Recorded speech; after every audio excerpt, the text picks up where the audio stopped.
Oh, I should probably open my notes. Did I take notes? My I don't know. notes are ass. Did I take notes? Did I My read week's anything been this? ass. What did I read anything this week? I did. Okay. Oh, oh, thank you, past Karen. Uh-oh. I wrote notes Look at you go. Welcome to the Incoherent Fangirl. where we are both very, very emotionally drained. This time, when It's you're hearing this, I'll be on a cruise, okay? you, bitch. I need it. I I'm need it. sneaking into your luggage. Come on. My goodness. The more the merriment. Oh, I am Mandy of Beckett. I'm Karen from the Monster Court. All right. Welcome back to the podcast where we are hanging on by a thread, y'all.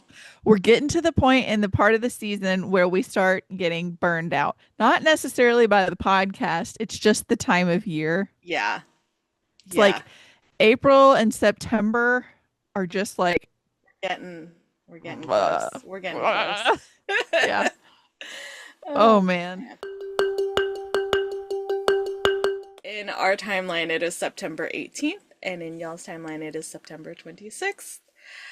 We're almost to October, which is weird. Normally I let this segment upset me, but not this time You're because on a I damn am in the cruise. Bahamas. I'm so upset with you. I'm with How dare. Mickey Mouse and my family in the Bahamas.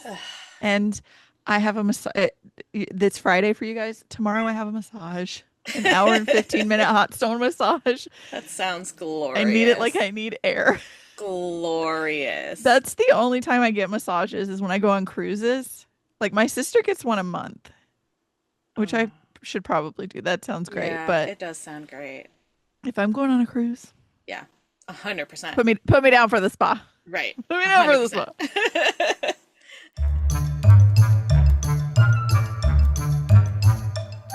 This week in fangirling, what'd you do? Not a lot. I have a sick dog, so I've been like in caregiver mode, obsessing over him. But I did sneak away to go see Downton Abbey, the grand finale. I wept at the end. It's the 1930s, but it's the third film after 6 seasons of a TV show.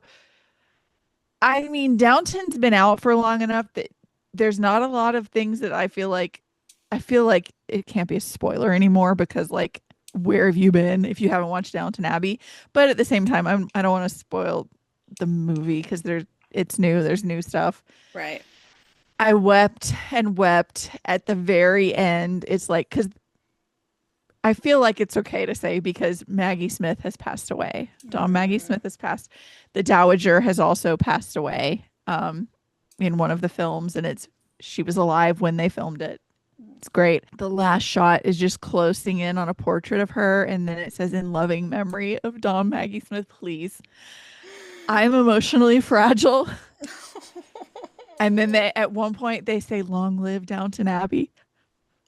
No, but oh, really, long live Downton Abbey. oh Like, man. ugh. So I finished my re-binge. I went and I watched the movie. Did I make you go to New Way when you came to visit with the red hot dogs? Maybe. We went to a movie theater. But do we get hot dogs Oh, from a yes, different place? yes, yes, Okay, so I got yes. my New Way hot dogs and I scarfed them down in the parking lot. And then I went and cried over Downton Abbey. I went by myself. Like Josh was like, I'll go with you. No, it's fine. Because I'll have to explain Yeah. And everything. yeah, that's You not a won't know thing you want to do. anything. Like Yeah. I don't want to tell you who that is and why this. They did make one thing that is really upsetting. And it's because, and I don't want to like go into it, but like one of the actors did not want to come back for the movie. And so the route that they took with the story there was so upsetting to me. Oh no, I hate Oh, that. yeah. Um, but it's fine. So I did all of that. We finished Wednesday. We had been watching, they split the season into Right. 2 different months. We finished that. Um, Based on Hannah Nicole Mayer's. recommendation. I did start watching The Musketeers. I'm only a few episodes in because I've been very, very busy this week with my dog and with other stuff. Um, but I really like it so far, except one thing. And I don't remember if she warned me about this or not. Peter Capaldi is the bad guy. Oh, she did not warn us about this. I'm sorry, that's the doctor. Wait, What do what? you mean he's the He's the bad bad guy? guy. Yeah. And he's got like a mustache kind of thing, like goatee thing going on, which freaks me Hmm. out. Like I'm like, Okay. this is interesting. Um, I have forgotten my dude's name that I'm in love with, Aramis. but Aramis, You're Aramis. I welcome. was thinking Asterion, but that's not right. I only remember because one, you posted a story, and Yeah. two, the book that I am reading has a character with the same name. Okay, So it worked out for perfect. me. Yeah. He is just like he's fine. He's fine. He's fine. They're all of the Musketeers are fine. Okay, but he's also like the comic relief kind of like Mm, I he's the one that has love, the quick yeah. little zing in there, and so I love him. Um, D'Artagnan, I'm with her. I'm with Hannah that D'Artagnan's wonderful. Um, yeah, Love. already ready to like get through all of it because like I just know I love it. So that's great. This weekend I went to the Okmulgee Indian Mounds is what they used to call like that's what it's called here, Indigenous Mounds. It's the Indigenous Festival at Okmulgee. Oh, So we have the Okmulgee Indian tribe. Again, that's what it's called at the mounds. It's not me being any yeah. type of way with words. Um, I don't know the years they were here, but we have like mounds from indigenous people where they lived um 10 miles from my house. Okay. And so every year we do an indigenous festival where they have people from different tribes from all over the country come in and it's celebrating indigenous heritage and culture. So it's a lot of like vendors making goods, workshops, and like shows of different like styles of dance or choruses. So we took my niece and nephew, the babies, and my mom and I went. It was a lot of fun. It was so hot. It was so unbelievably hot. But it was cool. My nephew got his first face painting. Aw. He got a little snake. Um, but it was cool. I haven't been to the Indigenous Festival in a few years, but that was a fun little history nerd thing to go do. Yeah, for sure. Um, yeah, it was a good day. And then I have been doing a lot of like house chores getting ready to go on this cruise. So I started listening to Wild Reverence by Rebecca Ross. Oh. So we have Matilda. She's the herald of the gods. She's also like the youngest god. Um, and she passes like letters and messages and words between realms. The god of war is basically like her godfather. When she's born, he's happens to be there and he's like has to her mother kind of finagles him into swearing an oath of protection over her. If she calls, he has to come. And that he's basically the only father figure she's known. Mhm. Um, she also finds herself, it starts out when she's like a child, maybe like 10 or 12. She finds herself walking in the dreams of, uh, I just like, my mouth would not do the words.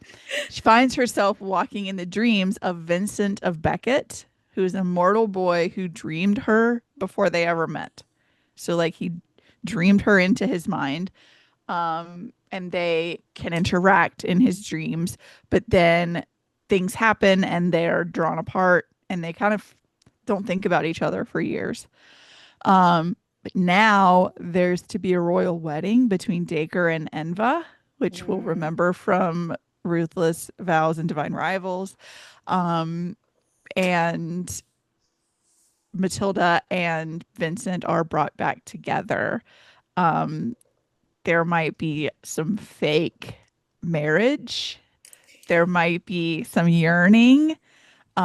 It's Rebecca Ross, so it's very ethereal, very beautiful, very Yeah. immersive. Every sentence makes you want to cry. That could be just because I'm very emotional this week, but it's Rebecca Ross. I don't Yeah. know how she does the things she does, but she does it and she Yeah. does it well. And then I very barely started on The Heartbreak Hotel by Ellen O'Clover. It's just been a chaotic week. So, but I'm enjoying the little bit I've read. And that I think was all of my week.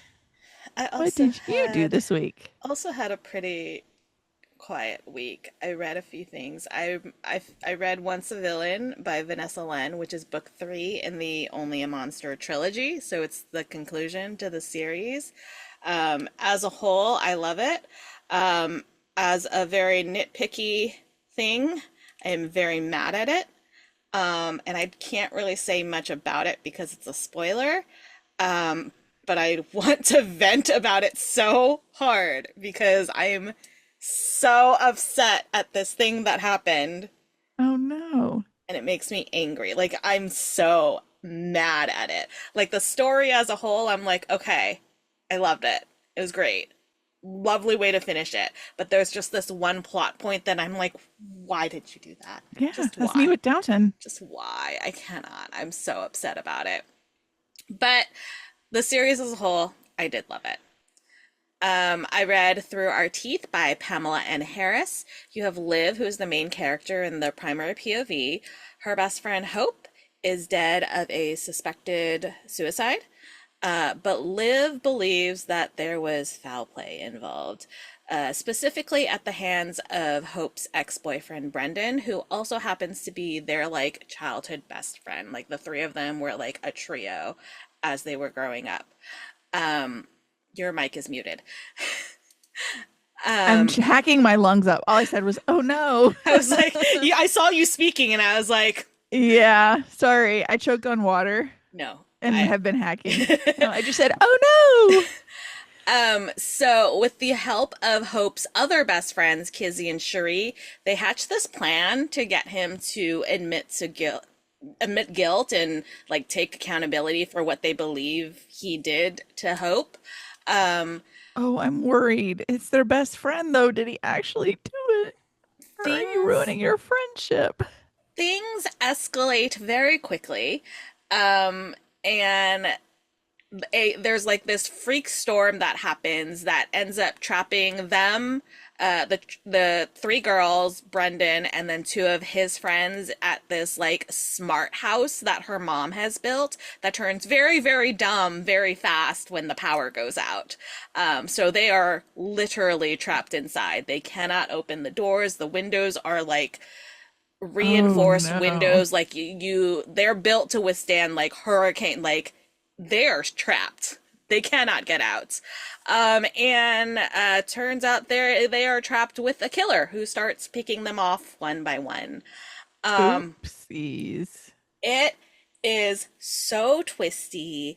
I had so many theories while reading it, and I was wrong every single time Oh my God. until like right before the reveal was gonna happen. I was like, wait, it's gonna be this, and then like literally the next sentence was revealing. So it was like, Yeah. I was like, I did not see it One of coming. those where you're covering the page so you can't Yes, read the next yeah, sentence by yeah. accident. Because yeah, but it's so good. I read one of her other books I think last year, maybe the year before, and it was very similar, like twisty, like mystery you thriller, like you cannot figure out what's going to happen next, and it was so good. I loved it.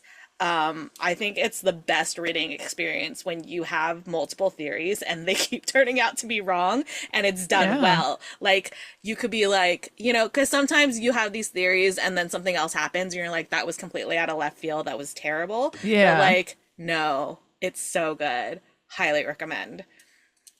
And then I read The Executioners 3 by Susan Dennard.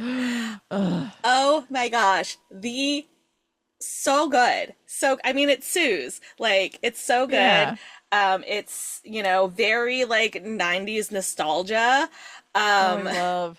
it is Like the references that she makes are so good. There's so you have Freddie and Theo, who are the two main characters, and they go to like rival schools, and the schools have been for decades have been in like this prank war with each other.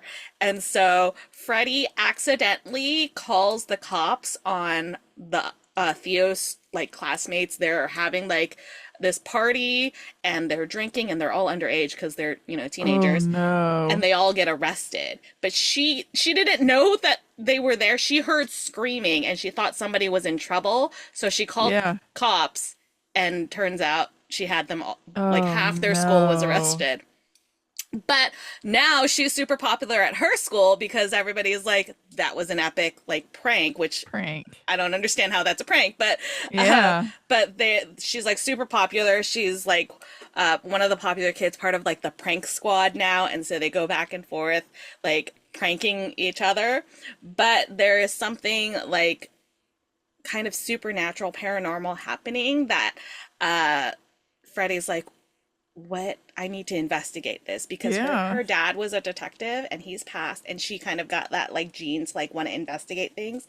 And so she's trying to like investigate these supernatural happenings, and her and Theo keep getting thrown together, and it's adorable because obviously we know what's going to happen. Yeah. And it's really good. I really enjoyed it, and it's just so, it's set in the 90s, so like the nostalgia is just peak. And like they even have an argument over like NSYNC versus Backstreet Boys, and I'm just like, And sync every time. this is the best thing ever. This is I amazing. I love love it. it. It's so good. 10 out of 10. Like, loved it. And then I cried my way through The Heartbreak Hotel. My God, I feel like this book was like a therapy session. I loved it so much, and we will talk about that shortly. Oh, is Oh man, that was my that week. your week? Yeah, I don't it's been quiet over here. Yeah.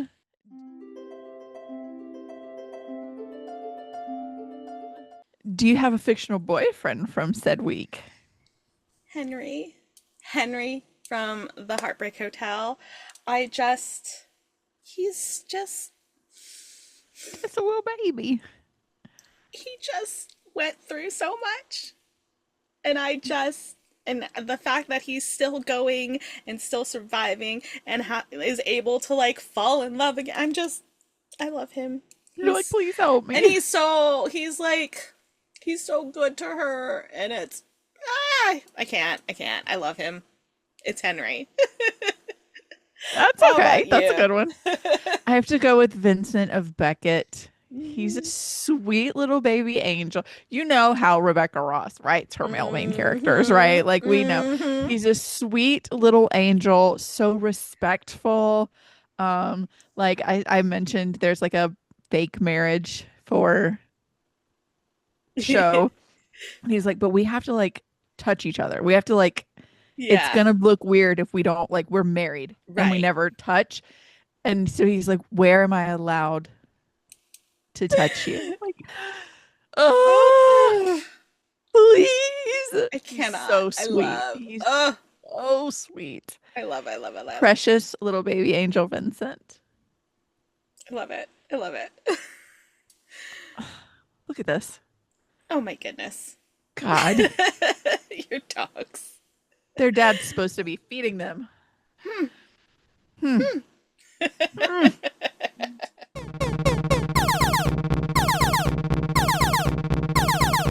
That sound means we have an intruder alert. It's an intruder. I'm so excited. I cannot believe we are doing this. I'm lost for words. We have Ellen O'Clover here to talk about The Heartbreak Hotel. I'm so excited. You don't know this, but when we first got the email, I screenshot it. I sent it to Mandy. I'm like, please, please, please, please, please, can we? Can we? Can we? So I'm Oh, very Just excited to like, of have you here. course. I'm so excited to have you here. So thank you for joining us. thank you. I'm thrilled to be here. So the first thing that we usually ask is, can you give us the elevator pitch of the book for anybody who hasn't heard of it? Yeah, so The Heartbreak Hotel is a love story between Louisa, who is a therapist opening a bed and breakfast for the brokenhearted in the Colorado mountains, and Henry, her landlord, who hates that she is doing this with his house because he has a hidden heartbreak of his own. Oh, Oh, it's that was so such a good. professional and like good Yeah, like you Thank elevator got you. that pitch. Wow. down. I've practiced a few times, so to I be honest. love it. So where did this story come from? Like what made you what made it come to you? Yeah, this book actually has like a very specific origin story, which not all of my books do. But I was at a John Mayer concert in 2023. He did this solo acoustic tour, and I went to see him here in Colorado, where I live. And he was performing a cover of Tom Petty's song Free Fallin', which I've heard so many times before. But for some reason, while I was watching it performed this time, that lyric, all the bad boys are standing in the shadows and all the good girls are home with broken hearts, just really struck me. And I was Oh. like, what if all the good girls who are home with broken hearts are home together in the same house? And that was kind of like the initial seed of the idea. And then it was just a matter of figuring out why they would be there. So, of course, it should be a therapist who is like creating this space for people. And then I really wanted it to be a love story because I think that a book about heartbreak that's actually a romance is really compelling. I think that pain and love are so tightly intertwined and they're such strong emotions. So I wanted it to be a romance. And so then it was a matter of figuring out who the right guy was for this lady who's opening this bed and breakfast for the brokenhearted. And of course, it should be someone who is struggling with a big heartbreak of his own and hasn't really confronted it yet. And so that's what kind of she has to help pull out of him over the course of the story. That is I the love coolest that. origin story. Yeah. Thank you. That's Man. amazing. Okay, so I basically cried myself through the whole book. It felt like a therapy session reading it. So what was like the writing of it? Because there are a lot of like tough scenes in there that I feel like would be hard to have to kind of get onto paper without breaking down yourself. What was your writing process like for this? Yeah, there is a lot of heavy stuff that happens in this book. But I want to warn anyone listening that, it is a romance, so there is still a happy ever after. I think that ultimately this is a very hopeful book, even though it deals with a lot of heavy topics.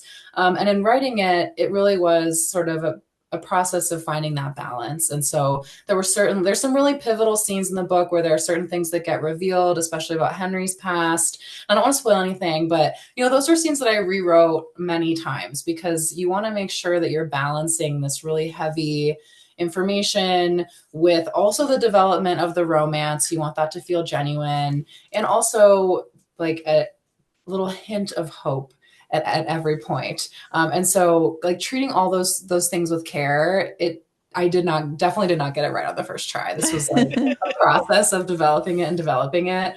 But I think what's so compelling about romance that deals with heavier themes is like when we experience really serious loss or like this really deep pain, I think it kind of opens up this deeper well within us to like pull from and relate to other people. And so Henry and Lou's romance is really one that they forge like in this, I don't want to say pit of despair. I don't know why that's the phrase that just came to my head, but that they forge through like these really painful feelings that they're both having, that they are like showing up for each other in those moments. And so it creates this really deep sort of emotional intimacy between them that they haven't felt with other people. Like they show up for each other in these ways that no one else in their lives has shown up for them before.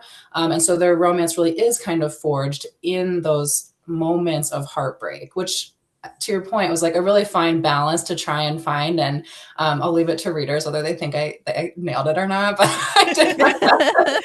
No, I definitely think you did. It was definitely like it does end on it. It's very hopeful. I mean, it's a romance, right? So it ends with an HEA, but like it is hopeful. Like you can come back from the worst kind of pain that you can imagine. Yeah, And yeah, for thank sure. you. Well, and I mean, I like that so many of our romances and rom-coms lately. This is not like talking trash on them because I eat them up. Okay. But maybe not wild circumstances, but not exactly like common circumstances either. So it's the vast majority of people are not gonna catch the eye of like the famous hockey player or the billionaire Sure. playboy. Like we Right. eat them up, but it's not so realistic. But this book has so many real like real grief, real trauma, real emotion that's going to resonate with real people in a way that other books cannot. Was Yeah. that like your intention that you're like, I'm about to gut you guys? I'm about to hold I'm up gonna a get mirror you. in front of you. I gotcha. Well, thank you for saying that. I mean, it's certainly, always my goal when I'm writing is I hope that people will resonate with these characters and be able to see themselves in them. And so I hope that readers of The Heartbreak Hotel do feel that way. And I also love an escapist book where you get to fall in love with a billionaire. But I also love reading and feeling like, oh, I could have had this experience. Like this feels very true to life. And that's definitely what I was going for here. So I'm happy to hear that you feel like I accomplished that. Yeah, for sure. You also incorporate a lot of different kind of relationships and different kind of like heartbreak in this. Was that an active choice to kind of pick up on all of the nuance? Because there's so many ways that you can have your heart broken, right? It's not always a romantic relationship. And there are a lot of relationships, especially that Lou kind of goes through with the various characters that come in and out of this book.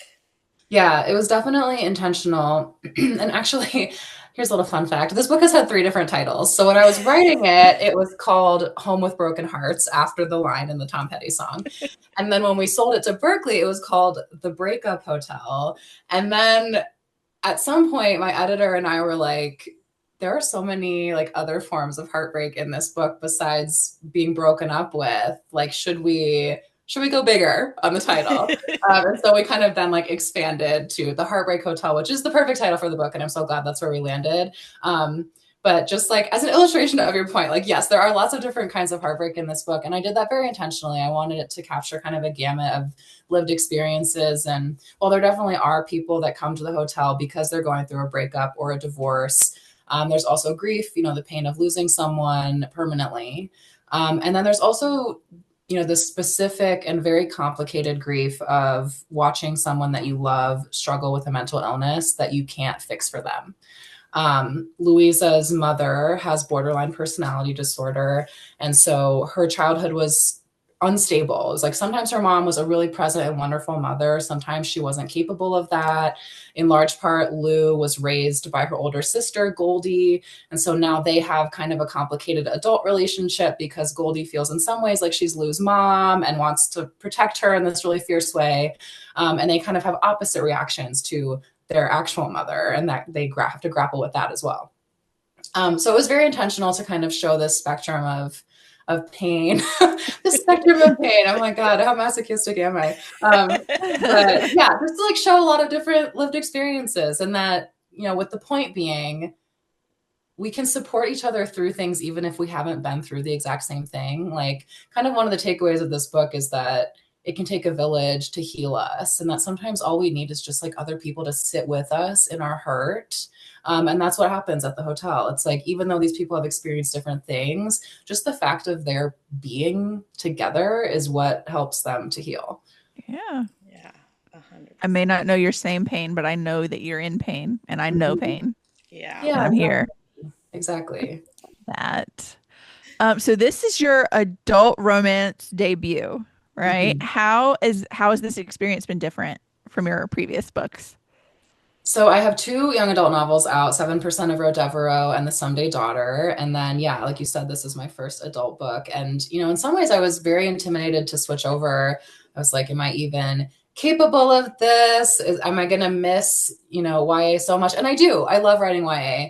But what I was really worried about is that what I love so much about YA is writing about this big, hairy question of identity. It's like, who am I? Who do I want to be in the world? And when you're a teenager, you're grappling with that so intensely, kind of for the first time in your life.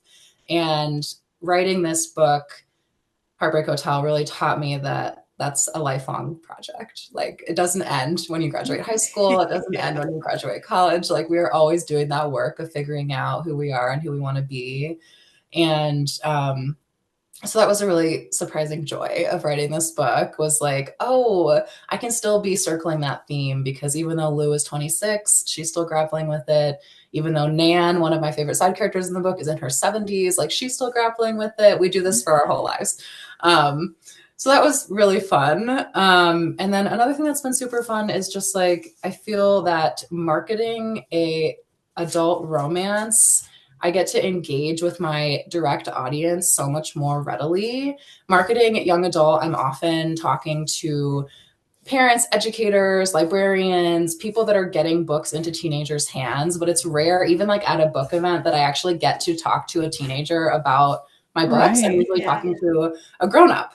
Yeah. And so it's just been so cool to actually get to talk to my target market for this book. I've And never Yeah. thought about that. yeah. Yeah. And romance readers are so engaged. Like they are the Oh, best. They're so passionate. And so it's just been an absolute joy to share space with them. And I'm really grateful to be here and to be accepted by them. oh, I I love was so that. excited. Like, I read both of your YA books and I love them so much. So when you Oh, announced thank this one, I you. was like, "Ah, she's dipping her toe into adult."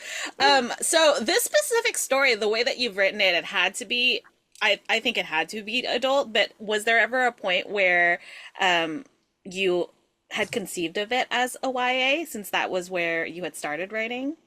No. I think like the concept was such that I was like, well, it has to be. I was always so sure that I wanted it to be a therapist who was Mhm. opening this business, and so there was just like no way for me to make a Yeah. teenager do that. No, yeah. Um, but I certainly like thought about that in the other direction. Like I think some of my like I could see 7% of Rover Devereaux, my first YA book. Like I even when I was writing, I was like, should this be an adult novel? And I was like, no, like I like it as a YA novel, but I do those gymnastics in my head sometimes, but not with this book.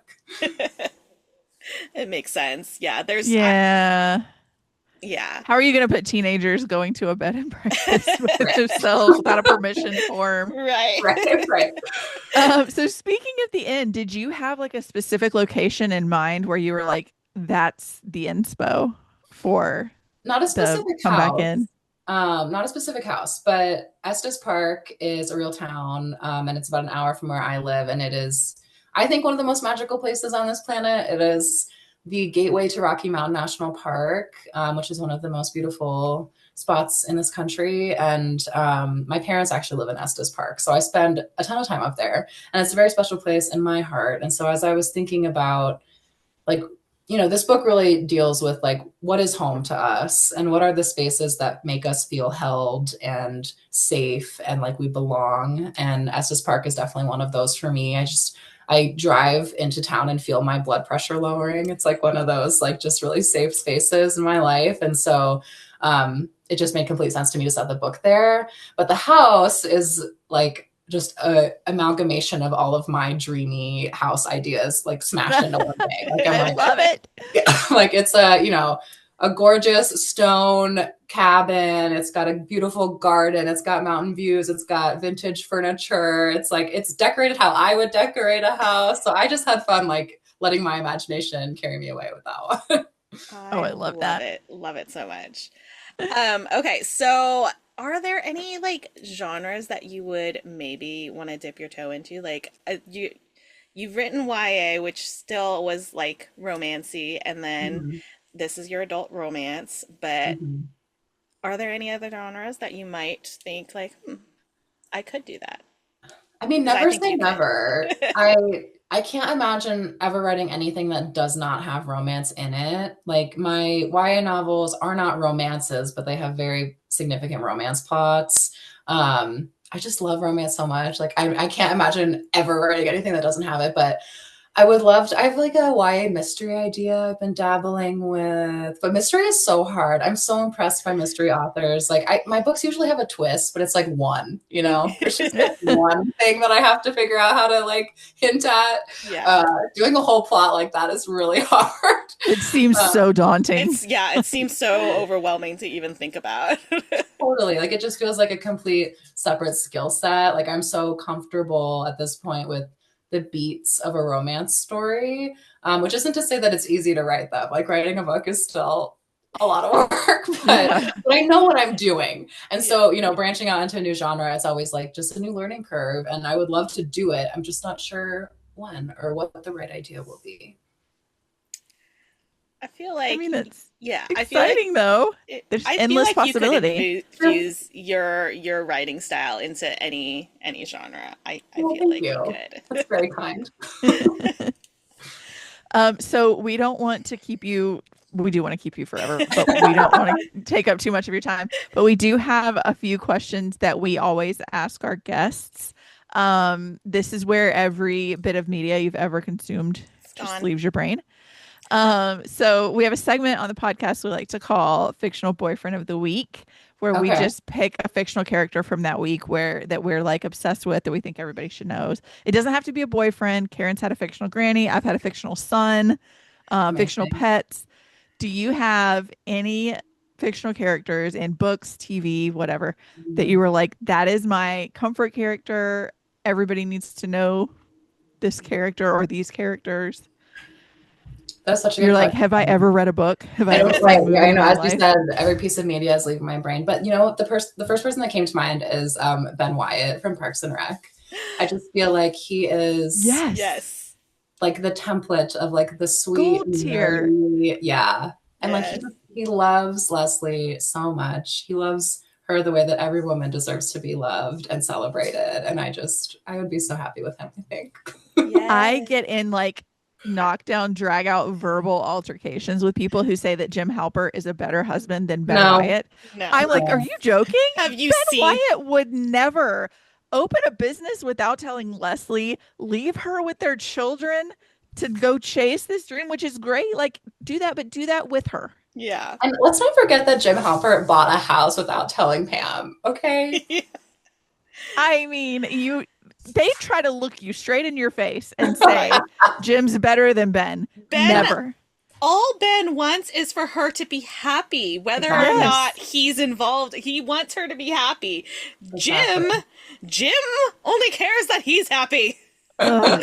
I have a lot of love for Jim in my heart, but I have Yes. more I do love for Ben. too. Yes. Like, Like, I love Jim, but like my husband and like I pointed it out to him, like he's such a dick though. sometimes he really Like is. when Andy Mhm. comes back and he's like, I'd like to be called Andrew now, and Jim is like, I'm not gonna do that.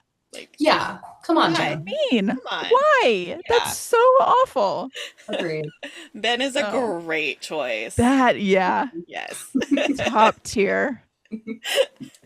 All right. So one of the other questions that we always ask, what are you reading? What are you recommending? What is something that you think everybody needs to read at least once in their life? So I have a couple recommendations. The first is Isn't It Obvious by Rachel Renee Katz, which comes out in October. It's an adult romance and it's just phenomenal. It's like the classic trope where like they hate each other in real life, but they're secretly pen pals and they don't know it. Like they've been communicating online and but she does it so well and in such a fresh way. And Rachel's writing is just incredible.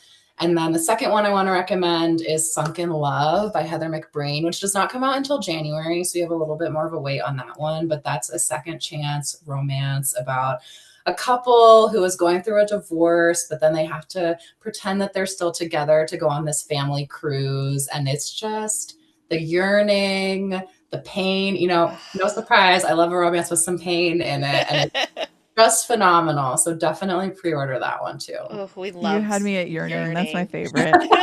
If I have All no about other trope, I need yearning. That's like my raison d'etre. That's like I'm my with you. reason. I'm with you. It's about the yearning. Yes. And speaking of Ben Wyatt, you know that meme where Ben is like, it's about the cones. Yeah. The cones adventure. So I have that on my phone, but like instead of the cones, it says yearning. And that is one of my most used memes. It's about the yearning. I've got to find Yes. that because That's perfection. that's Yes. exactly it. That's everything. Yearning That's is it. I it's don't need just anything so else. good. It's so good. That's why I'm an Aaron Warner girly from I don't know if you've read Shatter Me. I live and breathe and die for Aaron Warner, and it's because of no matter what they did to him, no matter what.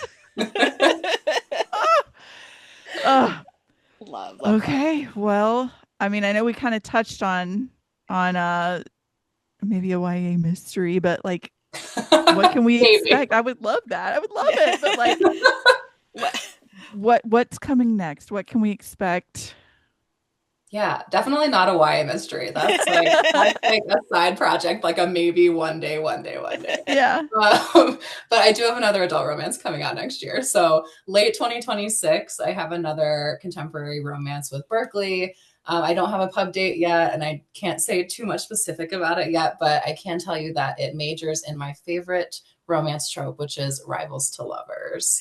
So I'm very excited, and I'll have lots more to say about that one soon. Oh, that's so Oh exciting. no. Well, Well, Kieran actually we has some do bad have news some to bad tell news you. for you.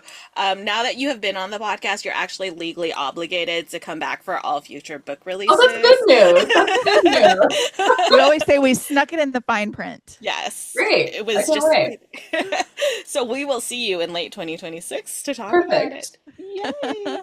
Well, friends, I believe when this episode releases, The Heartbreak Hotel will be out. So go pick up your copy. This is not the official cover because I don't have it, No. but you do. You do. And you it's have it so behind you too. I do. I know. I have this giant poster also. It's- Very I subtle love marketing it. here. It's I so love it. beautiful. Go pick up your copy. It's so good. It's so good. It's And about the earning. grab some tissues Fascinating. because you're gonna go through it, but in a good way. Thank you. Thank you so Oh my much, gosh, Ellen, for thank you being for here. being here. This has been It's so such a fun to chat with blast. you both. My face hurts. Mine too. Oh my goodness. Well, we will talk to you soon. We can't wait. Thank you so much. Bye. Bye. I love her. That was so much She's fun. so pretty. I'll tell you who later. She reminds me of someone in the cult that we were in. And that Ooh. is like the highest compliment I could give a person. Okay. Yeah.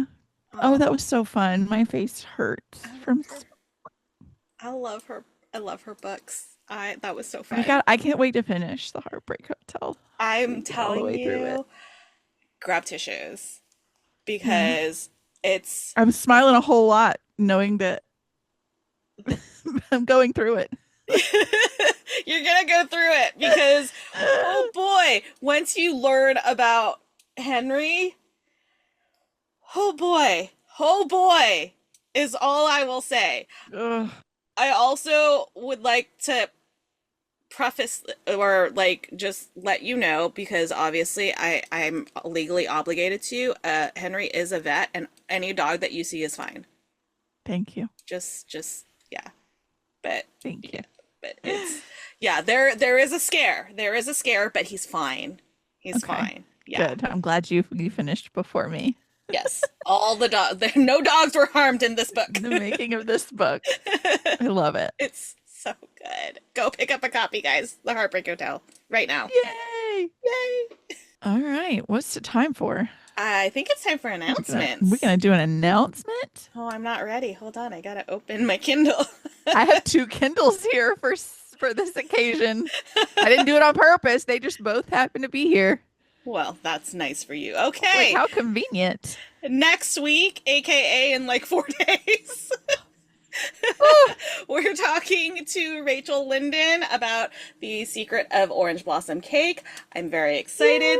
I Yay! now want cake. I hope there's a recipe. I would take for some this. orange cake. If there's not orange cake or an orange cake recipe, I might cry. Like there needs to be a Yeah. recipe. But I'm so excited. That'll be so much fun. yeah. Yay. Now that he's comfortable, should we do a Do a spiel? All right. I guess it's time. It's that time. Look at us go. If you enjoyed this episode, please like, follow, and subscribe wherever you are listening to us. Follow us on social media. We are at The Incoherent Fangirl on all the things. Visit our website, theincoherentfangirl.com, where you can also stream all of our episodes as well as read our blog. Subscribe to our Patreon for early access to podcast episodes, full video episodes, and bonus content. Lots of dogs. Lots of them. Good There's times. so many. We're outnumbered. The twins were even here the other night, and there are And you're more s- dogs than people. Like we used to each have one. Like And now- I'll handle this one. You Yep. Now We you're were talking outnumbered. the other day about how we're gonna have to get a stocking and Christmas pajamas for Poochie, and I was like, the thought of having a Christmas tree with him here. Oh no. Oh no. Oh Oh no. God, he's gonna be like a big stick. There's a big stick for me, please. Yeah, So yeah, so lots of dogs. you Lots of definitely want dogs. the doggy They're cute content. dogs, They're but so oh, cute. mm. All right. You can also get some cute merch at our merch shop. You're going to go to theincoherentfangirl.com/shop to do some self-care, some shopping, Mhm. some gift giving, maybe. Yeah. And then if you have any comments, questions, concerns, suggestions, design ideas you want to tell us that we're pretty, we will accept all of that I'll take in our it. inbox, theincoherentfangirl@gmail.com. We love hearing from y'all. And of course, one last way to support the podcast is to rate and review on whatever platform you're listening to us on. Give us your words. You Give know us we those love words. words. Yes, please. She is at Mandy Perv on all the things. She's at Ms. Made in China on all the things. And once you followed us on social media and you follow the podcast on social media, you can head over and visit our internet besties, do some self-care, do some holiday shopping, do whatever the heck you want to do because they're awesome. Yeah, show them some love. First stop is Here Comes the Nerd at herecomesthenerd.com. You're going to use code FANGIRL and get 20% off your first order. Then you're going to head to onceuponabookclub.com. You can subscribe and get a box every month. You can buy an older box that they had extras of. You can get some random one-off goodies. We have 2 codes that you can choose from. We don't care which one you choose. You just can't stack them. So sorry. You can use either code Karen10 or Mandy10 for 10% off, but you have to spell Karen right or we're going to send the Musketeers after you. And Ooh. not in the good way. Not in the good way, in the bad way. We're going to send evil Peter Capaldi after you, which is upsetting. Trust me. I'm upset just hearing about that. Yeah. He comes on the screen and I was like, the bad guy? He's a bad guy? Why the bad guy? Why is he the bad guy? He's a doctor. So spell Karen right so you don't have to go through this trauma. All right. And then you're going to visit our friend Amber D. Lewis at amberdlewis.com. Add 10 of everything to your cart. Use code FANGIRL10. You'll get 10% off, which means you've gotten one of everything for free. So you're welcome. That's math. Congratulations. Yeah. That's math. And that makes you a Maxinista. Yeah. I mean, savings and deals. 100%. And then last but not least, support my family. We have the show Husband. By now, public announcements have been made. It's out in the world. We're doing a show with Jack Osborne. And this week, when you're hearing this, Paranormal Mysteries is also airing on Thursday, this coming Thursday, the 26th. This coming Thursday. That's Or is it yesterday? It's out. math. Yes. Yesterday. It's out. Yesterday. Math is hard. Yeah, it's out. This is one that people have really been looking forward to. It's getting the cast of the Holzer Files back together in a new setting and new concept that people are really excited about. So you'll go follow at Stream Beacon TV on everything. That's our streaming platform, which is paranormal horror, true crime content.